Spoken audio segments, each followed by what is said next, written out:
Buenas tardes. Soy Irkania Soto, la gerente de la unidad de oncohematología de Pharmatech. Quiero agradecerles a todos por su tiempo esta noche.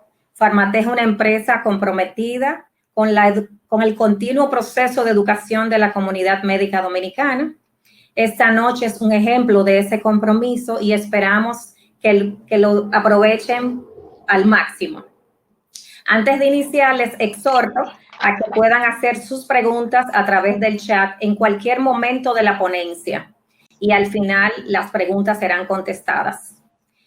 Ahora permítanme presentarle a la doctora Rita Hernández. Ella es hematóloga, internista y actual presidenta filial norte de la Sociedad Dominicana de Hematología. Adelante, doctora Hernández, bienvenida. Sí, muy buenas noches. Gracias a todos y cada uno de ustedes por estar aquí con nosotros en la noche de hoy.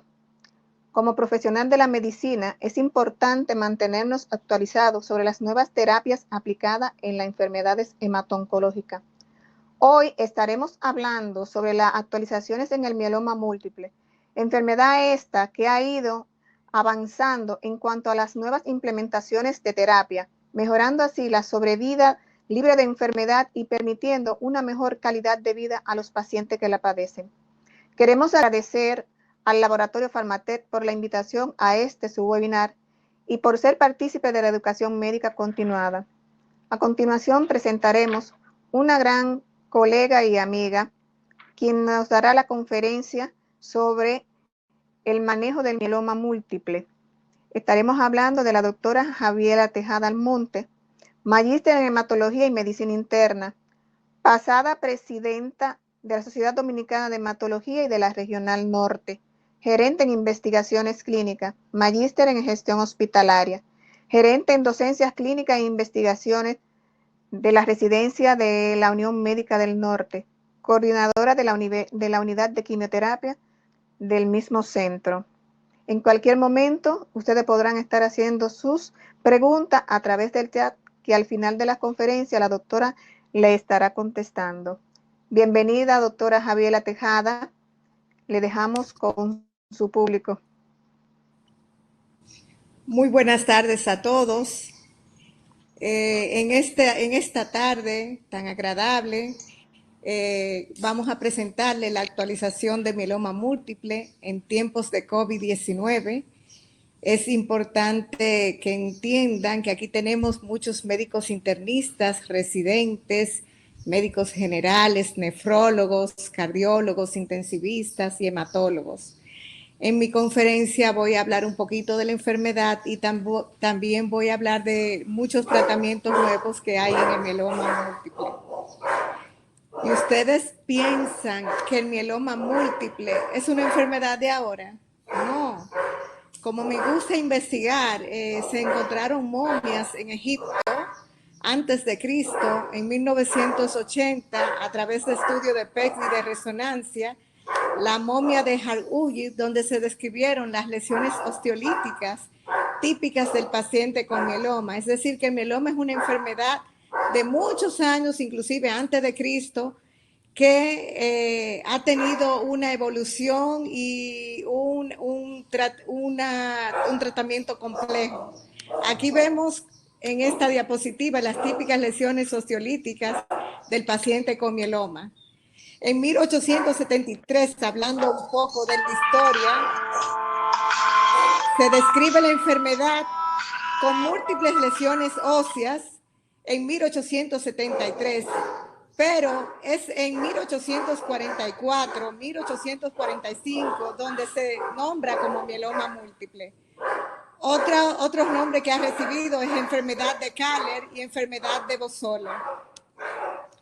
No hay una causa conocida. Se estima que algunas radiaciones ionizantes, exposición al benceno, algunas exposición al trabajo, como las personas que trabajan con goma, el asbesto, algunos medicamentos como la aziotriopina, entre otros etiologías como los virus, el HIV, se ha asociado a mieloma múltiple. Pero sí es verdad que existe una proliferación clonal de esa célula plasmática maligna. Se ha determinado la participación de la diferenciación de los osteoblastos del DKK1 a las lesiones, asociado a las lesiones osteolíticas y por ende a la aparición de fracturas.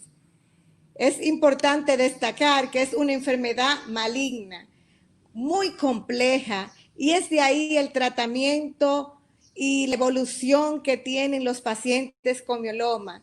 Como ustedes saben, es una enfermedad que afecta a médula ósea, produciendo daño a órganos blancos y destrucción ósea a nivel de los huesos. La misma produce y es secretada de una proteína monoclonal, como ustedes ven ahí, la célula plasmática en médula ósea, y como ya le dije, fue descrita en 1844. Aquí vemos en la patogénesis que se altera la angiogénesis, se inhiben y se liberan factores derivados de los osteoclastos, lo cual va a alterar la angiogénesis de la evolución normal de esta célula plasmática. Y se dirán, ¿por qué el mieloma múltiple tiene esta evolución? Y es que aparecen ciclinas, aparecen mutaciones, translocaciones que van apareciendo de acuerdo a la progresión del mieloma. Se ha activado el gen RAN, alteración de las ciclinas, alteración del DKK1, y esto va a actuar a diferentes etapas de ese mieloma múltiple. Es importante destacar que pertenece el 1% de todas las neoplasias, con 10 a 13% de las neoplasias hematológicas, con una incidencia de 4 a 7 por cada 100,000 habitantes, más frecuente en hombres, afroamericanos y mayor de 65 años. Es importante saber que existen diferentes tipos de mieloma. Entre más frecuente, el mieloma de tipo IgG, 50 a 60% de los casos, el mieloma IgA, un 30% de los casos, el Benz-Jones, 15% de los casos, no secretor, 1% de los casos, pero también tenemos mieloma IgD y Benz-Jones. Existen factores de riesgos asociados al mieloma, ya yo he mencionado algunos de ellos, como ser mayor de 65 años, ser masculino más que femenino, tener raza negra, tener historia familiar de pacientes con mieloma múltiple, con mugus, con linfoma no Hodgkin, con linfoma de Hodgkin, paciente con historia de mugus positivo. La obesidad es un importante factor últimamente, dieta baja en pescado, dieta baja en vegetales, el virus de inmunodeficiencia humana, el virus de Epstein-Barr, entre otros virus. Hay alteraciones citogenéticas y moleculares asociadas al mieloma, por ejemplo, en el mugus, 50% de hiperdiploidía y no hiperdiploidía, 50%. En mieloma intramodular, la alteración del gen RAS y del factor de crecimiento de células de los osteoclastos. En el mieloma extramedular, y muy importante, y de ahí el tratamiento, la mutación del P53, la disregulación del gen MYC, y va a ver por qué algunos tratamientos van a actuar a nivel de estas fases. Recuerde que todo esto va a alterar la angiogénesis. Esto lo traigo porque si vemos al lado derecho, tenemos el inmunofenotipo de una célula plasmática normal. Como ven aquí en el centro, cómo a través del tiempo ese inmunotipo de esa célula plasmática va alterando y adquiriendo mutaciones y desregulaciones, lo cual causa que ese clon, que ese mieloma sea más agresivo, que ese mieloma sea más refractario a tratamiento. Y es ahí donde vienen los nuevos medicamentos. Tenemos que el mieloma puede estar activo, puede ser silente o puede estar debutando como una gammapatía monoclonal de significado incierto. Puede ser asintomático, pueden pasar años y el paciente tener mieloma, puede debutar con un síndrome anémico, dolor óseo, con fiebre, puede debutar, ese paciente muchas veces nos lo refieren de nefrología, una falla renal donde la anemia no se compagina con los niveles de creatinina. Y es un paciente que es referido por internistas porque tiene dolor óseo, porque tiene anemia, pero muchas veces debuta de una forma sintomática. Puede ir al gastro y encontrar hepatomegalia, pérdida de peso. Es el clásico paciente mayor de 50, 60 años, 65, con infecciones a repetición, una anemia normocítica, normocrómica. Puede debutar con un plasmocitoma óseo solitario, puede ser en cuello, puede ser en piel y, como siempre le he dicho, puede debutar con insuficiencia renal. En esta gráfica podemos ver aquí las manifestaciones clínicas, que puede estar con lesiones óseas, puede las derivadas o asociadas a los efectos de la destrucción ósea con alteración del calcio, con alteración a nivel de las vías urinarias. Puede ser extramedular. A nivel periférico, recuerden que vamos a encontrar anemia, vamos a encontrar trombocitopenia, vamos a encontrar leucopenia, vamos a encontrar alteración de las inmunoglobulinas, vamos a encontrar alteraciones de los linfocitos. Producto de la secreción de las proteínas puede haber hipervicosidad, puede haber hipergamma-globulinemia con hipogamma-globulinemia de las inmunoglobulinas no afectadas. Puede haber hallazgo de mucha alteración en la parte de la secreción de proteínas, con inclusive alteración de coagulación. En las anomalías de los riñones vamos a ver proteinuria, vamos a ver un daño intersticial, vamos a ver alteraciones tubulares, vamos a ver que es el clásico paciente que encontramos en hemodiálisis con anemia, elevación de la creatinina, dolor óseo, y cuando venimos a ver, hacemos un frotis de sangre periférica, vemos un fenómeno de Rouleaux, vemos una anemia normocítica, normocrómica, hacemos una electroforesis de proteína y vemos un pico monoclonal, y es de ahí donde vamos sospechando en un mieloma múltiple. Tenemos que es bueno destacar y definir lo que es MUGUS, que es gamapatía monoclonal de significado incierto, donde vamos a tener la proteína monoclonal menor de 3 gramos por decilitro, no síntomas o hallazgos CRAPS, y un involucramiento de médula ósea menor de 10% de células plasmáticas.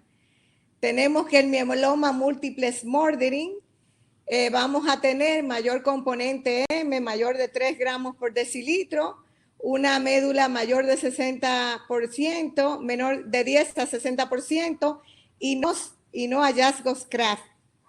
Y el mieloma ya con los hallazgos CRAF, la proteína monoclonal en médula ósea mayor de 100%, vemos que aquí que los hallazgos CRAF son calcio mayor de 10, disfunción renal con creatinina mayor de 2 o aclaramiento de creatinina menor de 40, anemia, hemoglobina menor de 10 o 2 gramos por debajo del valor basal del paciente, y por lo menos una lesión osteolítica por serie ósea, por tomografía o por resonancia o por PCT-CT. Es importante entender que en el diagnóstico de mieloma múltiple tenemos que ver si es smoldering, si es MUGUS, si es mieloma múltiple, y que todos estos criterios que ya yo he mencionado es muy importante para yo decidir qué mieloma voy a tratar o qué mieloma no voy a tratar. Es muy importante que cuando tenemos un diagnóstico de mieloma múltiple, saber en qué etapa está el paciente, cuál es el estado funcional, cuál es la edad del paciente. Es importante que sepan que hasta los 65 años, los pacientes con mieloma múltiple, candidato a trasplante, se le puede hacer su trasplante, que es parte del tratamiento. Pero las nuevas guías de 5 años para acá, pacientes que están bien, que están fit, hasta los 70 años se están trasplantando pacientes con mieloma múltiple con muy buena respuesta y muy buena sobrevida libre de progresión y respuesta global. Aquí vemos de nuevo la proteína M en suero, el calcio, la célula plasmática, la proteína de Benz-John, la presencia de falla renal, lesiones sociolíticas. ¿Qué vamos a hacer en ese paciente con mieloma? Lo primero, su hemograma. Vamos a hacer su frotis de sangre periférica. ¿Qué vamos a ver en el hemograma? Vamos a ver una anemia normocítica normocrómica. Vamos a ver en un frotis de sangre periférica fenómeno de Rouleaux. Vemos ahí una electroforesis de proteína policlonar y una monoclonar. Vamos a hacer electroforesis de proteína, donde vemos un pico monoclonar, gamma. Vamos a ver las inmunoglobulinas que van a estar alteradas, las proteínas de Benz-John, las pruebas renales, la LDH, muy importante y va a ser importante para ver el pronóstico de este paciente. Vamos a hacer la beta-2 microglobulina, que también tiene importancia pronóstica. Vamos a hacer una serie ósea metastásica. Y aquí me voy a parar porque es importante en relación a la serie ósea metastásica, que lesiones muy pequeñas, menos de 5 milímetros, a veces es difícil verla en la serie ósea. De ahí la importancia, y se está incursionando de unos años para acá, el uso de tomografía y de resonancia magnética para detectar pequeñas lesiones, porque se ha visto con el tiempo que si yo trato al paciente con mieloma en un buen, no dejarlo progresar, entonces a una etapa temprana vamos a tener una mejor sobrevida libre de progresión y una mayor tasa de respuesta. Repasando, vamos a hacer una médula ósea con la citometría de flujo. Es muy importante la citometría de flujo. Cuando hablemos de tratamiento van a ver que en la citometría de flujo vamos a ver la enfermedad mínima residual. Tenemos que hacer, y la nueva tendencia, el FIS y la citogenética por las alteraciones citogenéticas que tenemos con el mieloma múltiple. Importante también para valorar la enfermedad mínima residual, tener un TAC-PEC de inicio con un TAC-PEC post-tratamiento o un TAC-PEC post-trasplante resonancia para valorar enfermedad mínima residual también. Si tenemos plasmocitomas extramedulares, biopsia de lesión con inmunistoquímica, la densitometría ósea no es de mucho valor.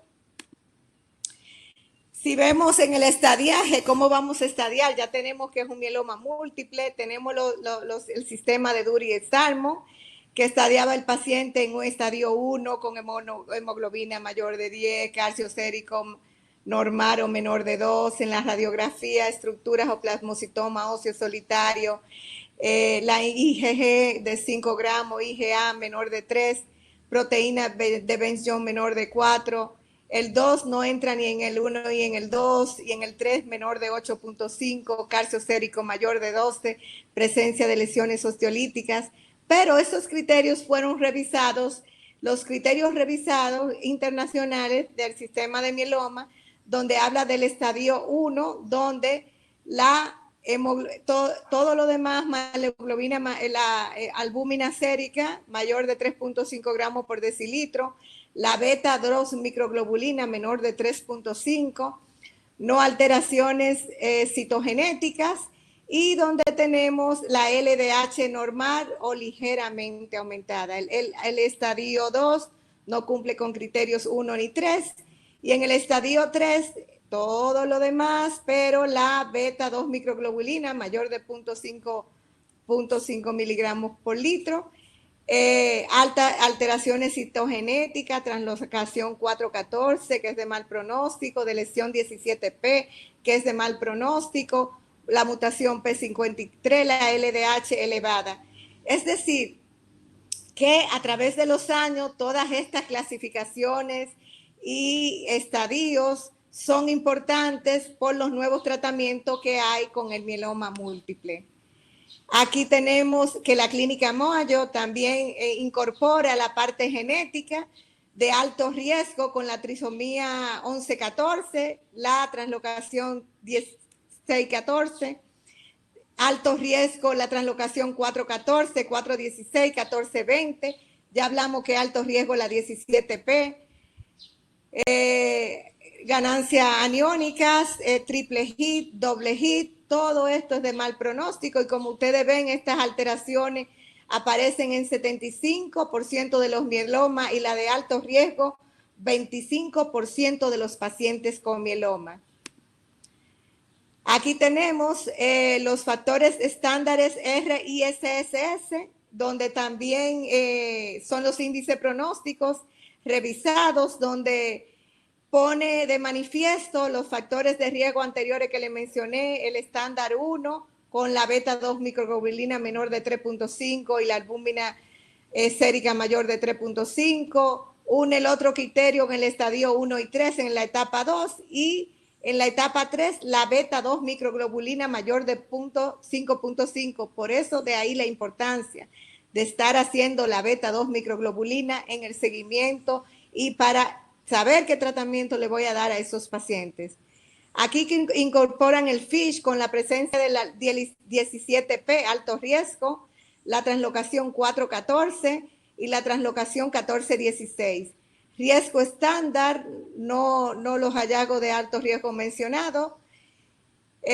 También agrega la LDH, alto riesgo LDH elevada.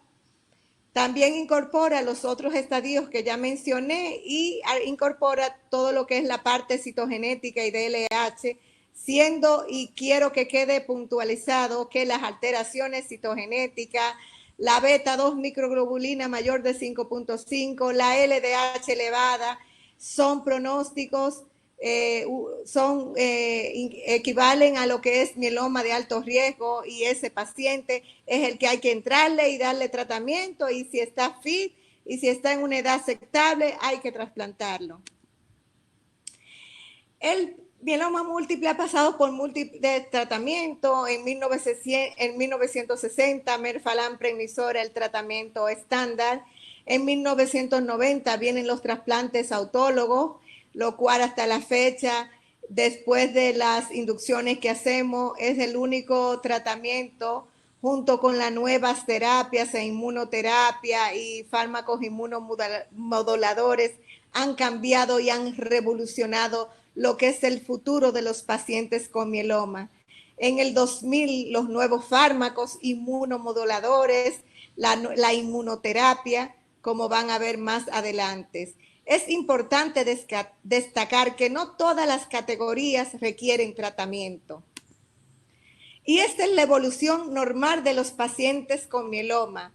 En la etapa de Mugu smoldering, antes, hace unos años, los Mugus, y hay discusiones del grupo de PETEMA, el TAMO, Estados Unidos, los alemanes, los italianos, si trataron o no el musgus, y yo le voy a hablar de esto, que es la gamapatía monoclonal de significado incierto.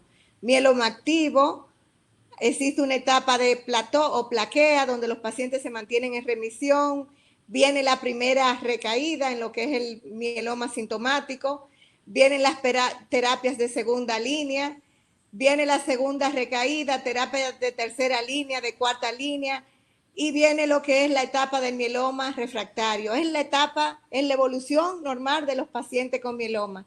Antes de 10, 20 años, los pacientes con mieloma podían durar 2, 5 años. En la actualidad tenemos pacientes hasta de 18 a 20 años de mieloma en etapa de plató. Esto es un estudio, como ven aquí, donde los pacientes con mugus o gamapatía de monoclonal de significado incierto comenzaron a tratarlos y se estudió si esto afectaba en la progresión del mieloma múltiple, un estudio multicéntrico abierto, randomizado, fase 3. Se vio que usando lenalidomida 25 miligramos diario, días 1 a 21, dexametasona 20 miligramos por día, los días 1 a 4 y 12 a 15, y como mantenimiento lenalidomida 10 miligramos diario de día 1 a 21 y baja dosis de dexametasona versus no tratamiento, a este tipo de pacientes duraban 2, 3, 5 años para progresar a mieloma múltiple. Entonces es importante que sepan que hay grupos que están divididos en si no o si sí o si no tratar el mugus. Aquí vemos, como ven, un resumen de los nuevos tratamientos de mieloma múltiple. En 1844, recuerden que fue que se diagnosticó, se tuvieron en los primeros casos, se le llamó mieloma múltiple. En 1960 viene el Melphalan. En 1970 el Melphalan asociado a los esteroides. En 1980 la combinación de la quimioterapia BAF con doxorubicina, vincristina, altas dosis de dexametasona, la cual tenía resultado, pero tenía mucha complicación de infección, aplasia, inclusive alta morbimortalidad. En 1990 vienen los trasplantes autólogos y ya en el 2000-2003 viene la era de la terapia Target, donde aparecen la talidomida, aparece en el 2010-2013 el bortezomib con la lenalidomida, 2015 el calcifomib, la pomalidomida, en el 2017 el paribonstal, daratumumab, entre otros medicamentos, el venetoclax, los inhibidores BCL, y ya en el 2019-2020 la terapia CAL. ¿Cuándo tratar un paciente con mieloma? Vamos a tratar análisis, vamos a tratar pacientes. ¿Cuándo voy a tratar esos pacientes con mieloma? Muchas veces es importante saber que pueden no requerir tratamiento inmediato. Puede tardar de 6 meses a 2 años para iniciar tratamiento. Hay que hacer en estos pacientes que no vamos a poner tratamiento inmediato una vigilancia 1 o 2 meses con las electroforesis de proteína, la electroforesis de proteína por método de inmunofijación, la beta-2 microglobulina, su seguimiento de citometría, viendo si el pico monoclonal aumenta o no, cómo está el paciente, viendo si aparecen alteraciones citogenéticas de mal pronóstico. Considerar tratamiento si la enfermedad se presenta agresiva al diagnóstico, si hay un aumento rápido de la paraproteína, si yo en este mes tengo que tiene tanto y en 2 meses duplicó, triplicó, es un paciente que hay que iniciar tratamiento de inmediato, o descenso de las cifras rápido de hemoglobina. ¿Cuáles son los regímenes óptimos de tratamiento? Van a ver estas siglas: bortezomib, talidomida, dexametasona, bortezomib, ciclofosfamida, dexametasona, bortezomib, lenalidomida, dexametasona. Entonces, estos son los esquemas publicados en ESMO, NCCN, Guideline 2017. Son los esquemas que más han dado resultados como quimioterapia de inducción en los pacientes FIT candidato a trasplante con mieloma. Aquí vemos que cuando tenemos un paciente con mieloma, tenemos que ver si es un mieloma que tiene los síntomas CRA o que no tiene los síntomas CRA, si es un candidato a trasplante o no es un candidato a trasplante, si es de alto riesgo o si es de bajo riesgo. Todos esos son factores importantes para poder tomar la decisión de qué tratamiento voy a iniciar y cómo voy a manejar este paciente. Como ustedes ven ahí en esta figura, estos son los mecanismos de acción en el mieloma múltiple de los diferentes tratamientos que tenemos. Unos van a actuar a nivel del RAS, de la ciclina, de las alteraciones histogenéticas, de las mutaciones. Tenemos los agentes alquilantes, tenemos los que tienen daño al DNA, tenemos los inhibidores de proteasoma, mírenlo ahí. Tenemos la daratumumab, tenemos las terapias Target, tenemos algunos que actúan a nivel de las señales y vías, y posteriormente les voy a hablar un poquito de estos. Todo paciente con mieloma que vamos a hacer tratamiento de inducción, pasan por un método de tratamiento de inducción. Estos pacientes que ya hemos etiquetado, que van a recibir, que están FI, que necesitan tratamiento, tenemos que pasarlo a un esquema de inducción con altas dosis de quimioterapia. Ya yo les mencioné las que utilizamos previa al trasplante, colectar las células cuando está en condiciones y posteriormente trasplantar a este paciente y posteriormente pasar a un mantenimiento. Existen terapias de soporte, tenemos que manejar el dolor, tenemos los bifosfonatos, tenemos el ácido zoledrómico, tenemos los factores de crecimiento cuando hacen las neutropenias, tenemos los antibióticos. Ustedes saben que son pacientes que pueden hacer neumonías, infecciones de vías urinarias. Estos son pacientes que las infecciones suelen ser severas. Tenemos los tratamientos, también es un paciente que he manejado con clínica del dolor. Tenemos también los pacientes, la profilaxis de lo que es lisitumeral cuando iniciamos el tratamiento de quimioterapia. Tenemos las drogas inmunomoduladoras, la talidomida, la lenalidomida, la pomalidomida, que han revolucionado el futuro y las respuestas de los pacientes con mieloma. Tenemos los inhibidores de proteasoma como el bortezomib, el calcifomib. En fin, tenemos una serie de medicamentos que son pilotes y son importantes en lo que es el tratamiento con mieloma múltiple. Ahí nuevamente, como le comentaba anteriormente en relación al diagnóstico, tenemos que etiquetar si es alto riesgo o es riesgo estándar, si es candidato a trasplante o no es candidato. Si es paciente de riesgo estándar, vamos a iniciar con bortezomib, lenalidomida, dexametasona o bortezomib, talidomida, dexametasona, 3 a 4 ciclos. Hacemos estudios controles. Si los pacientes han respondido y son candidatos a trasplante, se trasplantan. Posterior al trasplante, vamos a ver que necesita una terapia de tratamiento, y esos pacientes que son de bajo riesgo, el mantenimiento se lo damos con lenalidomida. Si el paciente es de riesgo estándar y tiene alteraciones, se le pueden dar otros tratamientos. Por ejemplo, hay países que no tienen lenalidomida, entonces ese paciente se le puede combinar con ciclofosfamida, puede dársele Ercibor, puede dársele, hay estudios que hablan de unas nuevas moléculas que le voy a mencionar posteriormente.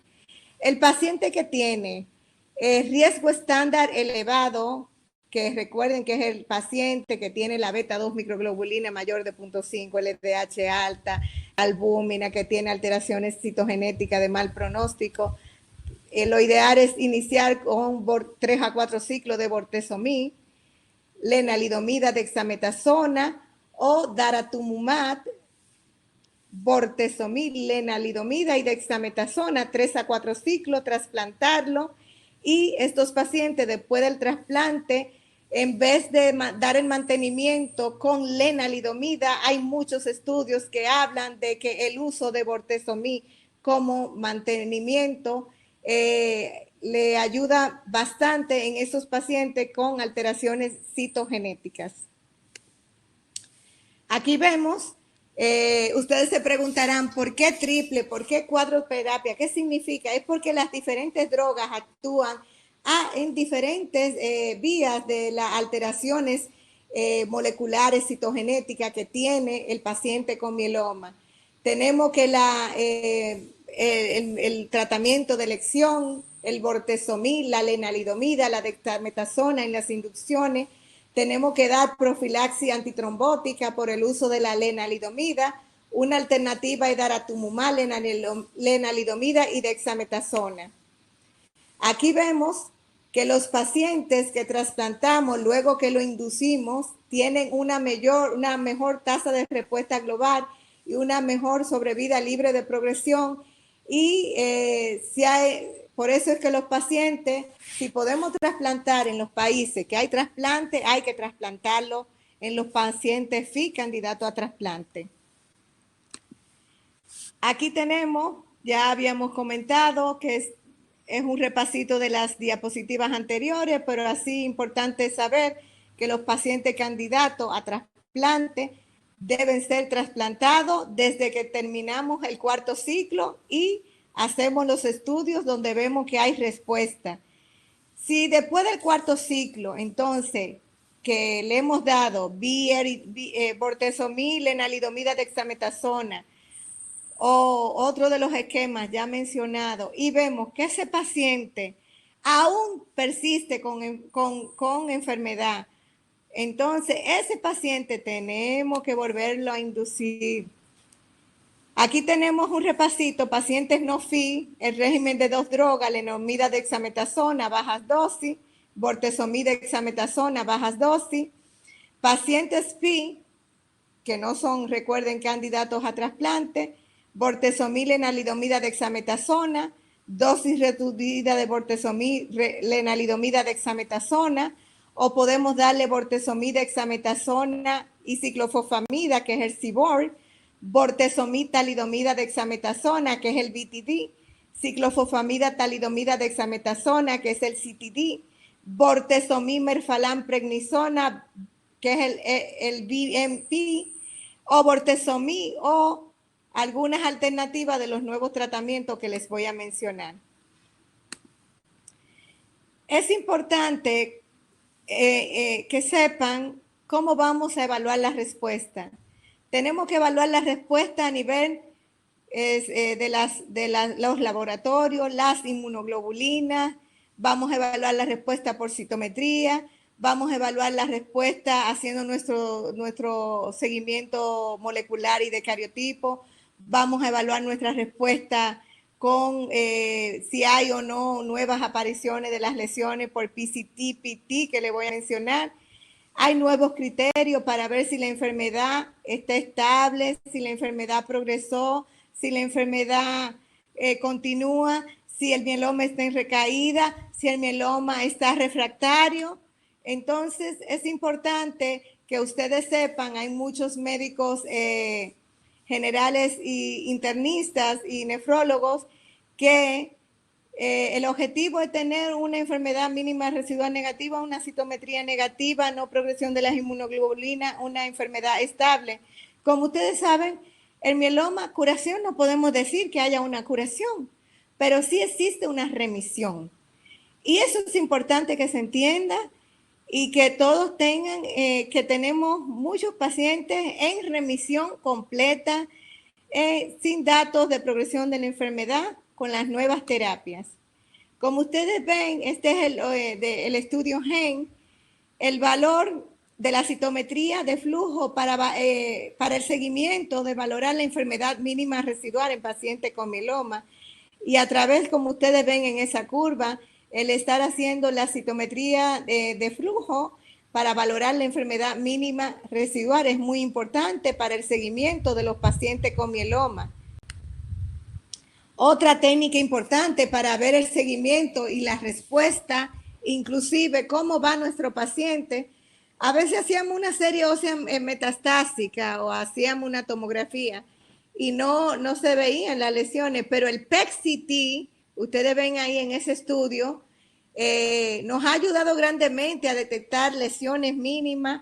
Inclusive en el PET-CT vemos cómo está la actividad de la célula plasmática en muchos órganos, por lo que el PET-CT ahora mismo en los países que tienen disponible y que tienen aceptación de la seguridad social para tener el PET-CT es el que se está haciendo últimamente para evaluar enfermedad mínima residual.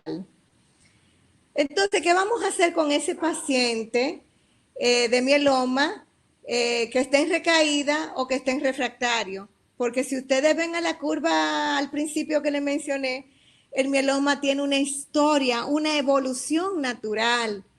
Con el tiempo los mielomas pueden tener una primera recaída, una segunda recaída, puede inclusive ser refractario. ¿Y qué vamos a hacer con estos pacientes?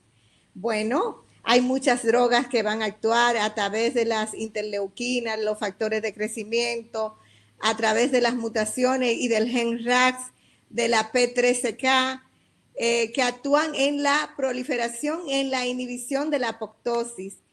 Hay nuevas terapias, la inmunoterapia, como ustedes ven ahí en esa figura, con relación a la inmunoterapia, que van a actuar a nivel de estos alteraciones moleculares que hemos visto y que han sido y han cambiado y han revolucionado. Uno de estos es el daratumumab.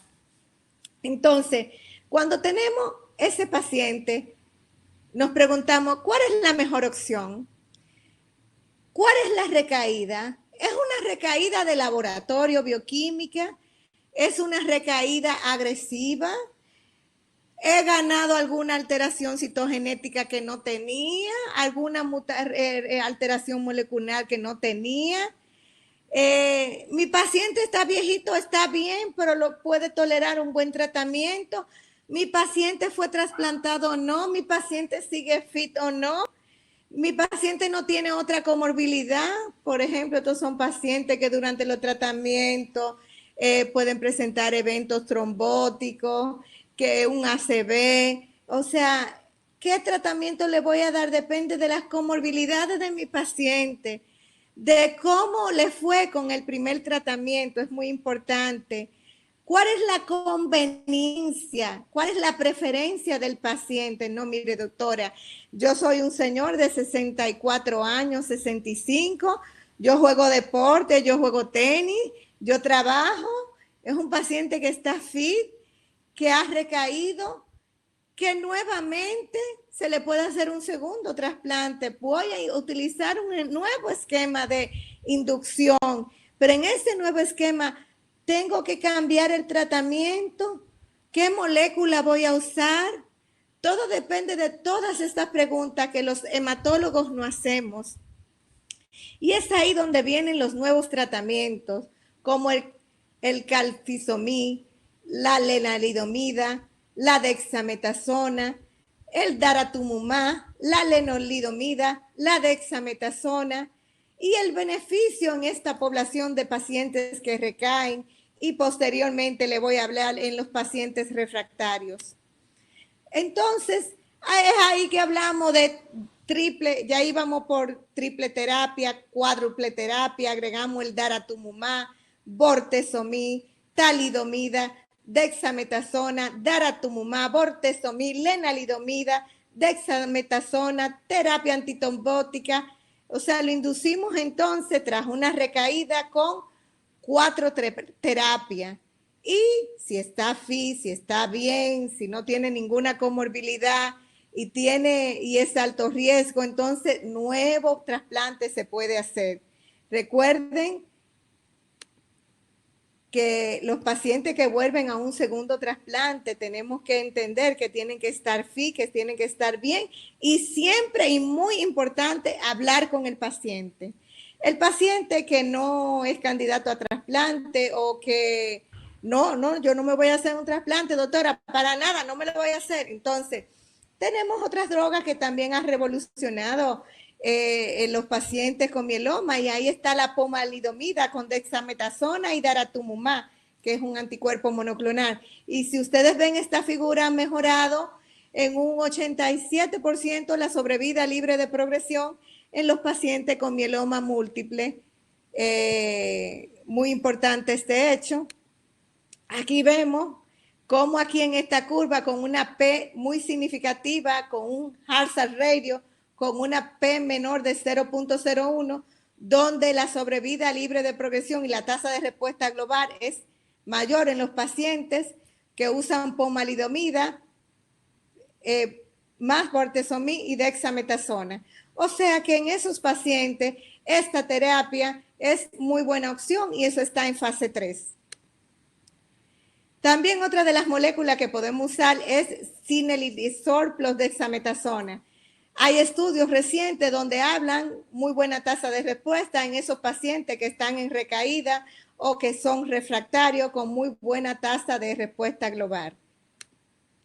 Otro de los medicamentos que usamos en ese mieloma que va por una segunda, tercera, que está refractario, es el venetoclax. Ustedes saben que el venetoclax es un inhibidor del BCL2. El venetoclax, que es el estudio ABT 1999-0199, ha demostrado tener muy buena respuesta en esos pacientes con mieloma múltiple que tienen alteraciones citogenéticas, y es de ahí que cuando vamos a tratar un paciente con mieloma múltiple tenemos que ver, ya sin estudios moleculares, sin estudios citogenéticos, con las nuevas drogas que hay, con la respuesta tan buena y la sobrevida libre de enfermedad y la respuesta global que hay, tratar un mieloma sin estos estudios se vuelve hasta muy, muy malo para nosotros los hematólogos a nivel de nuestro país. Por eso es importante continuar fomentando de que puedan aprobarse estas pruebas y se hagan estas pruebas, duren menos porque duran mucho, los estudios citogenéticos duran hasta 4 semanas, muy pocos laboratorios lo hacen, o sea, esto es importante porque mi paciente y la respuesta de ese paciente y cómo se va a sentir ese paciente, entonces cambia totalmente dependiendo del tratamiento que yo le ponga. Aquí tenemos una figura donde habla del venetoclax en pacientes con mieloma con recaídas refractarias y vemos que tiene muy buena tasa de respuesta, tanto respuesta completa como respuesta parcial. Recuerde que son estos pacientes que han pasado por doble, triple y hasta 4 terapias, entonces esto es una opción en este paciente con mieloma y alteraciones citogenéticas. Aquí vemos, ya le hablaba de ese paciente que es candidato a trasplante, que existen nuevas drogas, el calfisomib, ya le hablé, el eleotuzumab, que es un anticuerpo monoclonal, ya le hablé del daratumumab y del isosamid. Y son medicamentos que lo tenemos disponibles, que están la mayoría en nuestro país, y miren ahí el hazard ratio de esos medicamentos y que son muy buenos. Ese paciente con un mieloma que está en recaída refractario son medicamentos que podemos inducir ese paciente que está bien, viene por una tercera, está refractario. Es un paciente que todavía pasó por un trasplante, pasó por un esquema de triple droga. Este paciente se puede trasplantar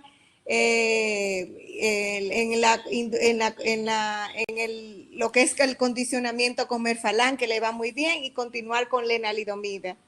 Ese paciente con alteraciones citogenéticas que trasplantando, recuerde que podemos seguirlo con las demás tratamientos, drogas que hay vía oral, pomalidomida, las que son vía oral como tratamiento de mantenimiento. Y aquí vemos en esta gráfica los nuevos tratamientos, las combinaciones, lenalidomida con dexamacalfistomib, lenalidomida dexa con elituximab, lenalidomida dexa con isazocimib, lenalidomida dexa con daratumumab, y vemos cómo las respuestas, viéndolo ahí en esa gráfica, van a favor de esos nuevos tratamientos con un hazard ratio, con una significancia buena, una P menor de 0.1. Ustedes saben que el calfistomib tiene efectos adversos sobre el corazón, con la hipertensión, infarto, de los efectos adversos del esosutumab tenemos reacción a la infusión, el isosimib, el rash, el daratumumab, reacción a la infusión, que son efectos tolerables, que no son efectos que tú digas, no, hay que suspender el tratamiento. Entonces, en un repasito, tenemos que ver el tipo de paciente, tenemos que ver la edad, tenemos que ver el ECOG, las comorbilidades, la fragilidad del paciente, qué recaída tengo, ¿es tumoral? ¿Es agresiva? ¿Cómo está mi FISH? ¿Cómo está? ¿Tengo mieloma extramedular? ¿Qué tiempo? No, mire, el paciente duró 3 años, bien, en mantenimiento, pero recayó a los 3, 4 años. ¿Cómo lo voy a tratar? Bueno, hacemos todas las pruebas nuevamente, vemos que no tiene alteraciones citogenéticas de mal pronóstico, vamos a volver a inducirlo. Es un paciente FI, vamos a trasplantarlo. Es un paciente no FI, vamos a ver las nuevas moléculas, vamos a ver el daratumumab, bortezomib, dexametasona, lenalidomida, que fue una terapia que no recibió el paciente previamente.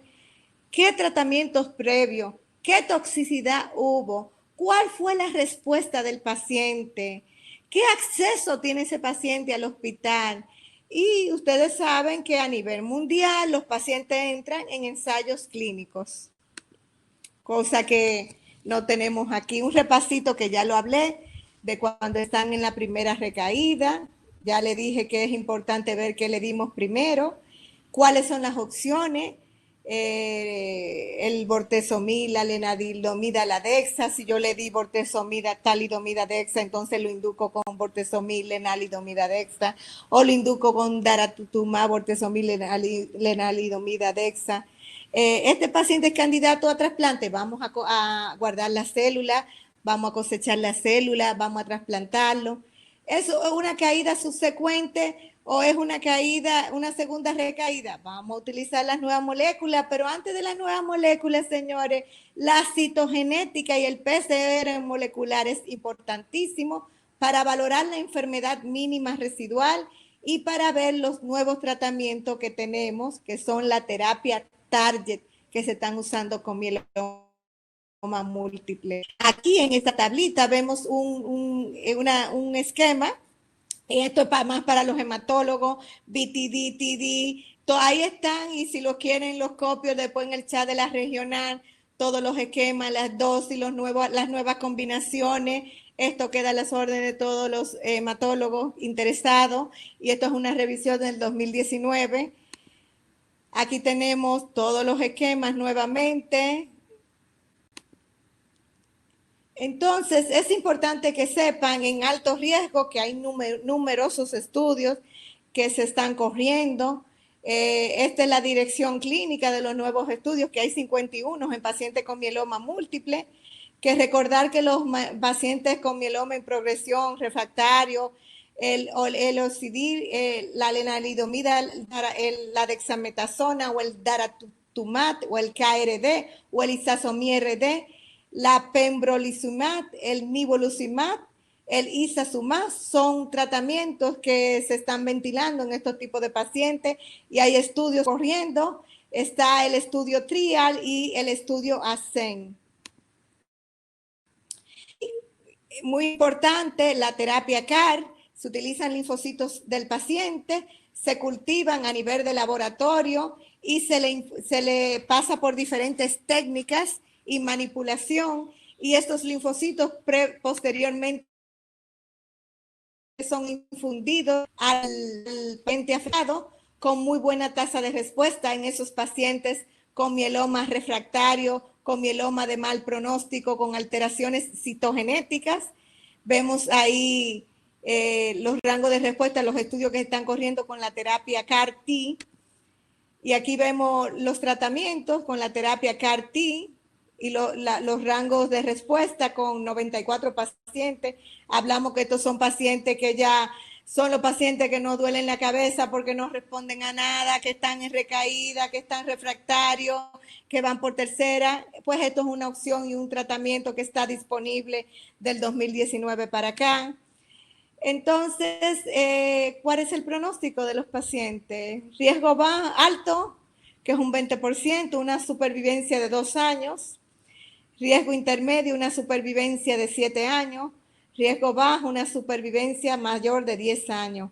Por eso es importante yo diagnosticar mi mieloma, ponerlo y clasificarlo, hacerle todos mis estudios y obviamente darle el mejor tratamiento.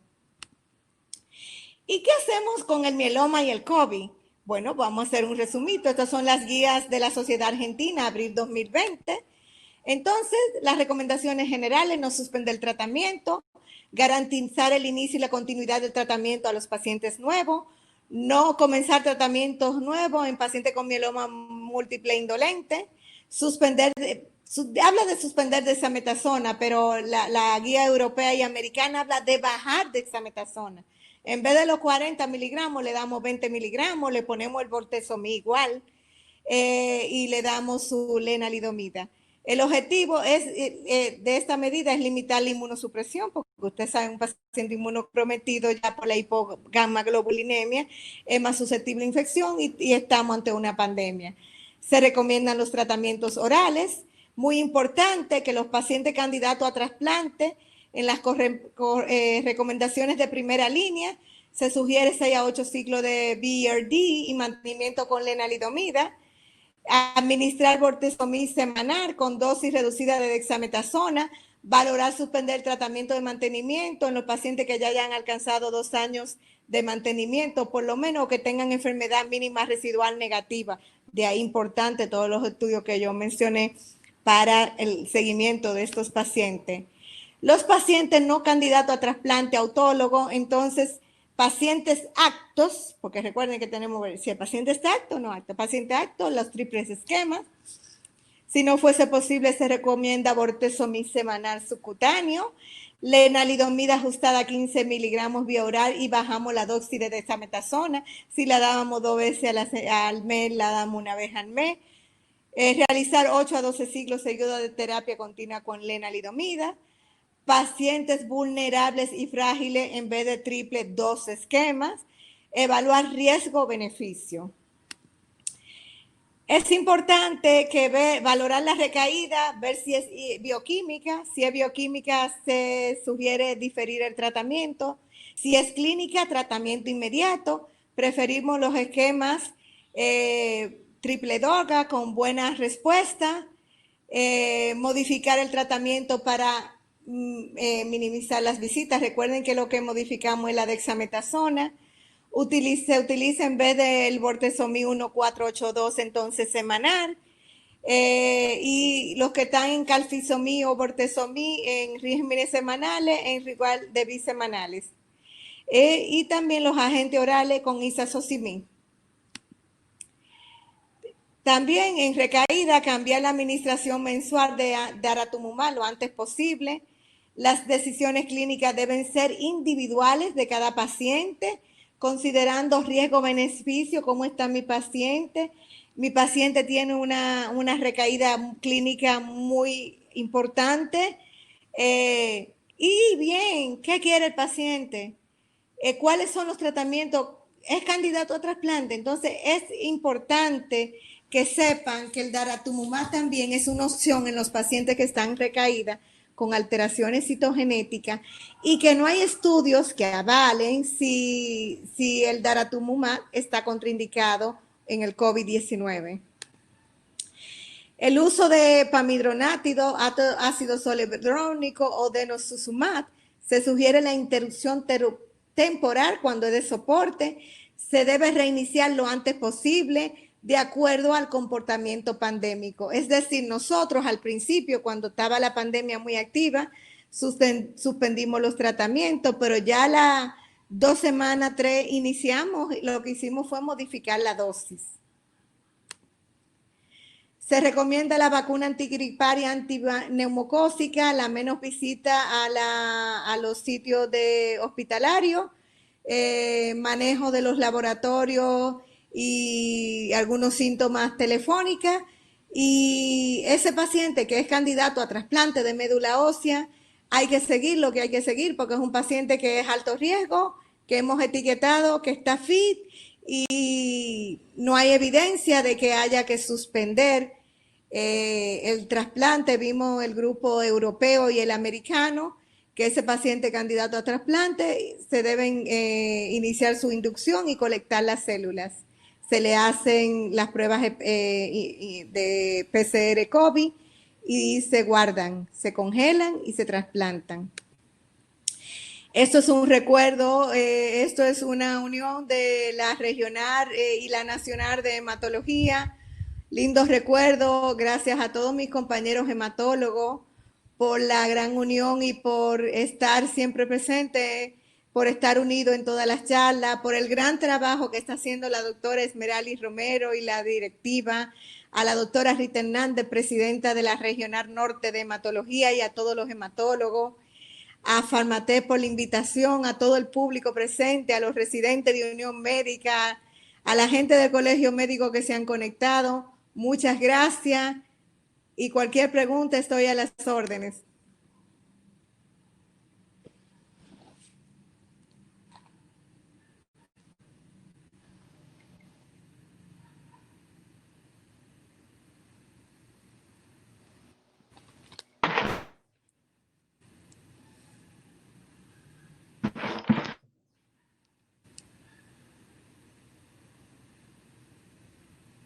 Sí, buenas noches. Buenas noches. ¿Cuáles son los criterios que nos dicen si un paciente puede ser candidato a trasplante o no? ¿Perdón? Rita, repite la pregunta.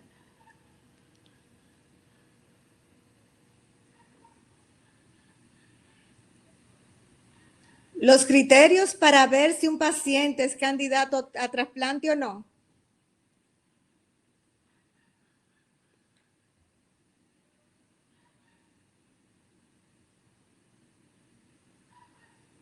Sí, Rita. Si entendí bien la pregunta, yo les repasaba ahí en la conferencia. Primero, si el paciente tiene un mieloma múltiple de alto riesgo, si es un mieloma múltiple con alteraciones citogenéticas, si tiene menos de 65 años en la mayoría de países, aunque en Europa se están trasplantando hasta los 70, y en algunos lugares de Estados Unidos, si el paciente tiene un ECOG adecuado, si el paciente tiene la posibilidad, si en el país existe el programa de trasplante, es un paciente que recuerden que lo vamos a inducir con BRD o BTD o alguno de los esquemas de preferencia que ya les mencioné. Le vamos a cosechar sus células y lo vamos a trasplantar después del tercer o cuarto ciclo.